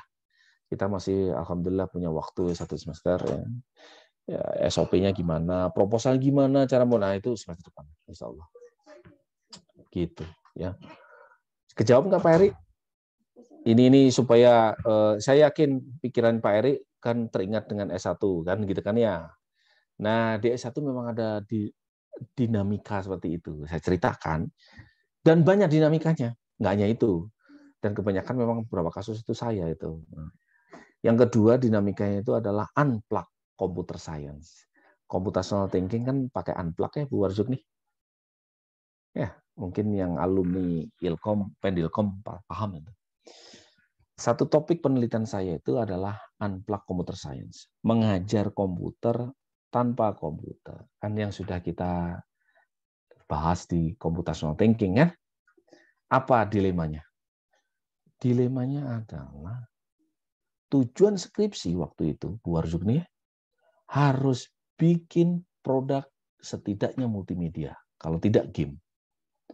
Loh, kalau saya bikin multimedia atau game, jadi bertentangan dengan unplug atau kan unplug itu nggak boleh pakai komputer, nggak boleh pakai multimedia. Kalau komputer nggak ada, masa saya bikin PPT? PPT aja udah nggak ada. Padahal kebiasaannya adalah mahasiswa itu harus membuat media pembelajaran dalam bentuk multimedia, interaktif, game, virtual reality, dan seterusnya. Nah itu perdebatannya serem itu, seru. Sampai akhirnya ya jalan tengah. Unplug-nya memang tidak pakai multimedia, tidak pakai komputer, tapi dokumentasi bagaimana melaksanakan unplug itu pakai multimedia. Dokumentasinya. Jadi guru melakukan ngajar unplug di depan kelas, itu didokumentasikan, itu pakai multimedia. Nah, unplug-nya itu alat peraga fisik. Angklung kan bukan komputer ya. Padi, congklak, permainan macam-macam lah. Tapi sekarang rame-rame itu Bu Warzuk nih. Saya itu bimbing mahasiswa itu sekarang itu ada 4-6 mahasiswa Pendilkom. Semuanya pengen unplug. Jadi bingung kan saya juga bagi unplug-nya apa. Jadi akhirnya saya bagi unplug yang khusus permainan tradisional, unplug yang computational thinking, unplug yang ini. Jadi memang pasti ya ada yang. Tapi kalau S2 tenang aja kan, saya kaprodinya. Pak Munir dan Pak Rasim juga inilah. Dan kita aja dosennya. Kan nggak ada contohnya Pak, jadi nggak apa-apa ya kalau S2. Tesisnya kan baru ya Pak. Oh, tesisnya baru. Gitu. Dan ibu bapak yang jadi contoh teladan. Iya gitu Pak. Pak Eri ceritanya. Pak, Mangga. Tanya soal jadwal, kan minggu depan udah puasa Pak. Oke. Apa udah dibilang? Oh iya puasa ya bener ya kita ini. Iya, Pak. Oh gimana tuh? Enggak kuliah Pak. Kita yes. Itu sore loh. Sore ada ya. Oh iya. Sore kan ada Pak hari ini. Oke. Benar-benar kita bicarakan gimana? Habis terawih Pak, Masya Allah. Ngantuk Pak. Astagfirullah. Jujur banget. Saya lempar ke dosen dulu ya. Iya Pak. Sekarang aja deh. Salam. Kalau panjang mah minggu depan nggak kuliah Pak, munggahan katanya. Oh iya kalau minggu pertama sih oke. Tapi berikutnya itu. Iya. Itu Pak.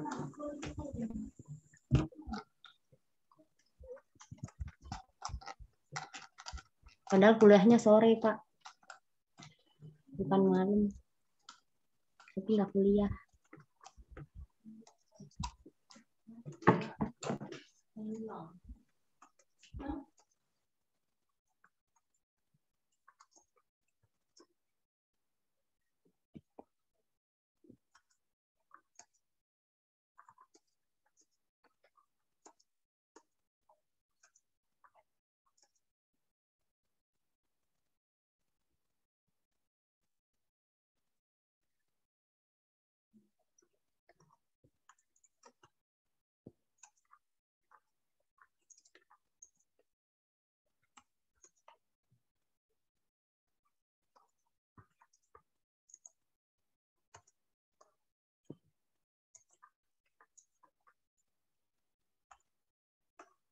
Oke, nanti kita lihat ya. Kebetulan besok ada rapat, ada munggahan juga sih kita besok itu. mungkin nggak semua dosen ya. Mungkin ada dua alternatif ya. Alternatif yang pertama itu diserahkan ke dosennya, jadi bebas gitu ya. Tinggal Bu Warzukni nanti menyesuaikan, misalkan harinya sama supaya nggak ganggu.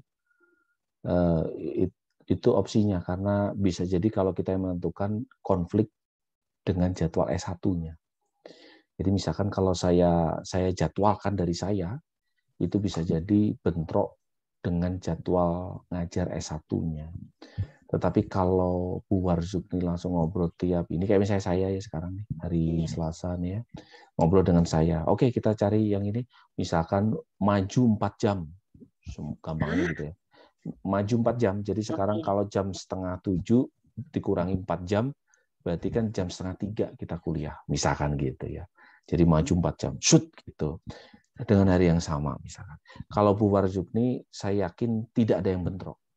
Kelas ini nggak ada yang bentrok. Ya kan? Cuman sayanya yang mungkin dosen itu yang bentrok. Karena kan maju tuh. Dan nggak bentrok kenapa? Ya kan ini satu kelas. Ya. Kalau satu kelas kemana-mana kan satu kelas. Ya. Bentrok kemana? Bentrok sama siapa kan gitu ya. Nah, cuman dosennya nih, makanya saya lagi coba lempar isu. Nanti kita lihat ya. Tapi kondisi terburuknya adalah menyesuaikan irama dosen itu solusi yang ini. Misalkan kasus kita ya sekarang ya. Saya hari Selasa itu ngajar jam sekarang Selasa bukan? Iya, Selasa, Pak. Selasa itu saya ngajar jam 1. Saya ngajar jam 1 sampai jam 2:30. Gitu. Jadi kalau kita kuliah habis asar, oke itu. Tapi ada jadwal, Pak, di kami-nya. Siapa? Pak Didin tahu? Pak Didin. Nah, Pak Didinnya maju, gitu. Paham nggak maksudnya? Oh, jadi maju 3 jam. Itu maju hari yang sama, tapi majunya tadi itu maju 3 jam.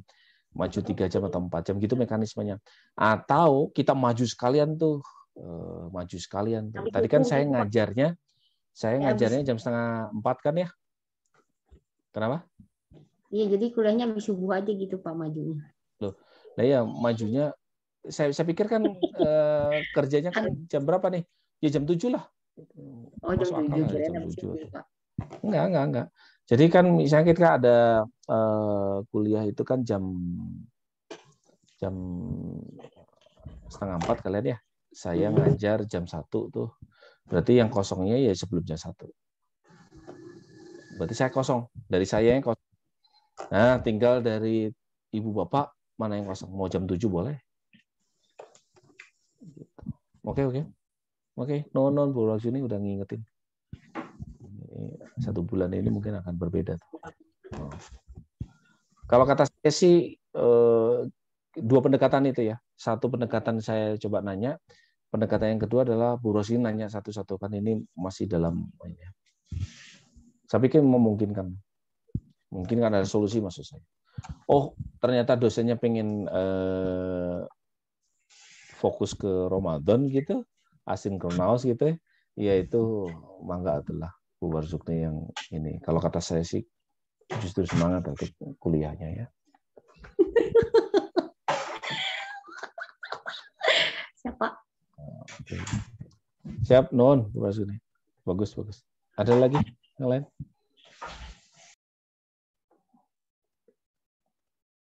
Satu kasus itu dipahami Bu Pak, gimana proses mencari ide, terus mencari terobosan untuk mencari solusi, teknisnya. Kalau teknisnya mungkin agak ini ya.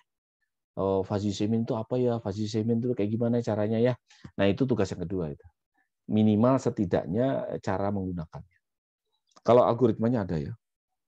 Agak sedikit matematis tapi enggak banyak kok. Gitu. Ada yang tanyakan? Cukup? Kalau cukup mungkin kita cukupkan satu studi kasus. Mohon Ibu Bapak menyiapkan review paper ya. Kita pengen tahu orang lain melakukan apa ya.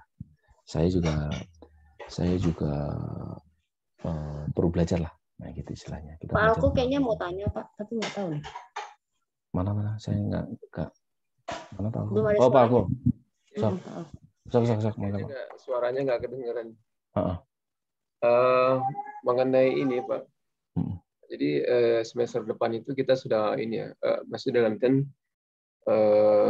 mulai membuat proposal gitu, Pak ya, semester depan. Kemudian apa namanya? Ini asumsi saya, Pak ya. Semester depan mulai masukkan proposal. Yeah.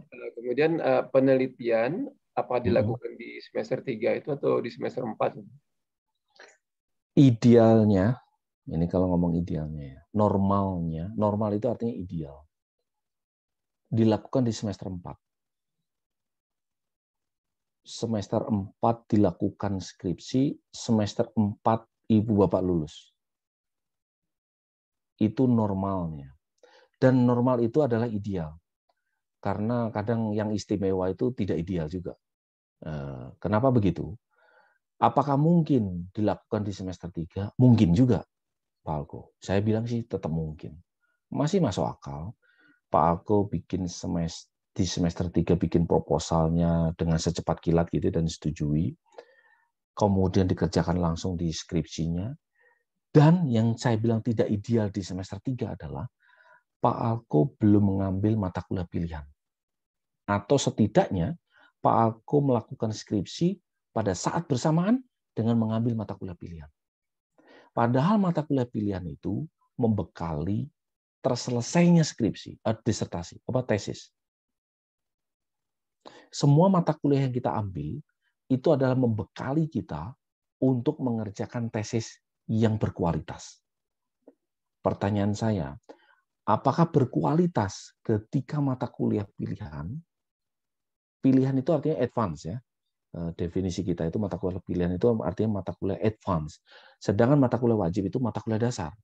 Jadi artinya Pak Alko akan mengambil tesis hanya berdasarkan pengetahuan, pembelajaran, wawasan, pengalaman dari mata kuliah yang dasar, mata kuliah wajib.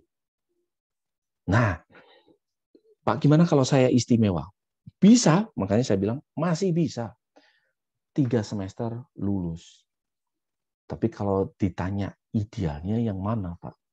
Maka saya jawabnya yang normalnya dan itu ideal 4 semester. Gitu.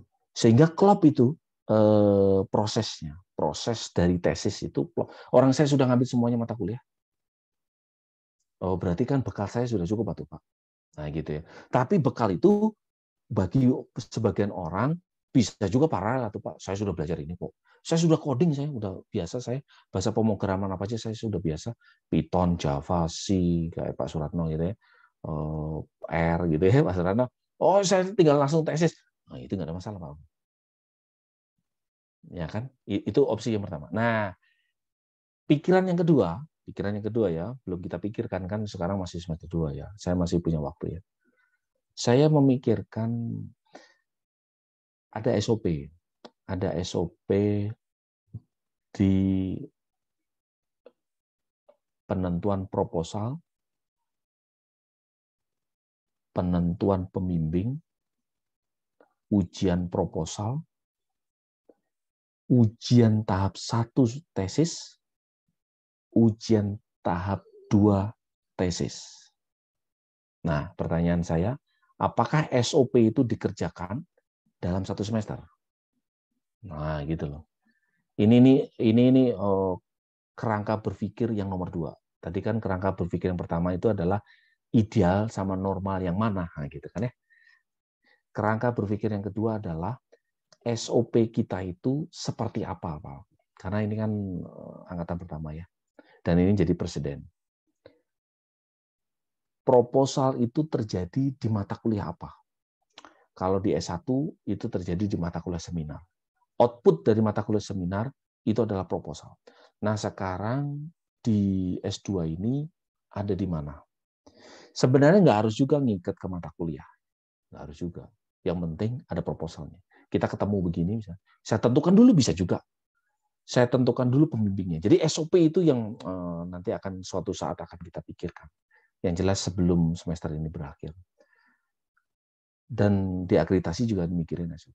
Misalnya kita bagi ya, misalnya ada berapa ini? Kita kan ada 16 orang ya. Wah, Pak Suratno, Pak Anjar, Pak Adit mau masuk lagi, alhamdulillah. Udah tahu ya kabarnya ya. Jadi kita kembali lagi Pak Alko ya, 17. Wah, serius Pak, alhamdulillah. Iya, serius. WA saya. Nah, kembali lagi ke situ ya. Katakanlah dilanjut Pak. Misalkan SOP-nya itu adalah kita bagi orang. Ada macam-macam itu. Kita bagi orang. Dari 17 ini dosen kita itu 10 misalkan ya. Misalkan ya, saya ngawur aja. 17 itu nggak enak banget ya. 18 dosen kita 9. Nah, berarti setiap dosen 2-2. Maka orang yang ini ya. Jadi dibagi orang. Kalau S3 begitu. Kalau di UPI itu S3 itu dibagi orang. Ini supaya tahu aja. Pak Asep Doni, Pak Anjar masuk kuliah S3. Kemudian dosen PA-nya itu saya. Maka otomatis Pak Asep Doni dan Pak Anjar nanti promotor disertasinya itu saya. Topiknya terserah. Maksudnya terserah diskusi kita bertiga. Itu opsi pertama. Opsi yang kedua, basisnya adalah topik. Pak Alko topiknya pengen apa? Saya pengen manajemen pendidikan, Pak. Oke, berarti sama Pak Munir. Yang tadi itu loh, sama Pak Munir. Nah, sama Pak Munir didelegasikan ke dosen siapa atau Pak Munir sendiri. Tapi kalau Pak Sofran topiknya tadi itu teknologi pembelajaran, nah berarti sama Pak Rasim. Gitu. Nah, jadi kerangka berpikir yang kedua adalah SOP. Gitu Pak Alko. Bisa dipahaminya. Saya sih senang aja sih lulus cepat ya. Insya Allah akreditasinya sebelum itu. Cuman itu jawaban saya ya. 3 semester itu masuk akal. Yang nggak masuk akal itu 2 semester ya. Jangan atau ya. Itu ngerusak tatanan itu. Ngerusak tatanan. Di tiap semester itu nggak ada batasan sebenarnya, Pak Surano. Masih ada celah kita mainkan. Maksudnya kalau saya bermain ya, misalnya bermain itu gini, Pak Lala, ini saya punya uang 10 juta, mending daripada saya bayar ke UPI, kasihkan Pak Lala, tapi saya lulus 1 tahun, Pak. Bisa aja kan? Ini direkam ya, nanti di-delete ya. Nah, 1 tahun Pak Alko lulus dan nanti jadi bupati. Itu masalahnya gitu, Bu Rozuk nih. Saya ngejar nih, 2 tahun lagi saya harus jadi nyalonkan bupati. Masa bupati cuman S1? Nah, gitu. Saya pengen jadi bupati S2. Gitu. Tapi saya punya waktu 1 tahun, Pak Lala. Ini 10 juta. Itu sebenarnya masih mungkin. Kenapa mungkin? Karena total SKS per semesternya itu 24 SKS. Baik S1, baik S2, maupun S3. 24 kali 2 itu 48. Lulus. Karena kita itu total SKS-nya berapa? 38.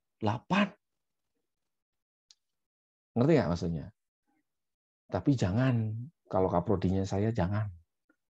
3 semester, oke lah. 3 semester harus brilian anak itu. Mahasiswa itu harus brilian. Karena kumlot itu 4 semester. Gitu. Bisa dipahami ya, Pak Alko ya? Gitu ya. Ini cara berpikir saya ya. Ada beberapa yang masih abu-abu terkait dengan SOP, kerangka berpikir, di mana penempatannya dan sebagainya. Nanti itu tugasnya Pak Rasim itu. Pak Rasimnya masih sibuk bikin yang lainnya. Tapi bulan-bulan ini memang rencananya mau mikirin SOP. Karena berbeda dengan S1 ya. Kalau S1 itu pelan, itu berarti nih 4 tahun kok, 4 kali 2 8 semester kok kan gitu ya. Pak Alko kan pengen cepet jadi bupati ya Pak Alko ya. Jadi makanya tadi cerita ya tadi enggak bercanda. Gitu, siap bagus. Ada lagi yang tanyakan? Enggak apa-apa, kita terbuka ya.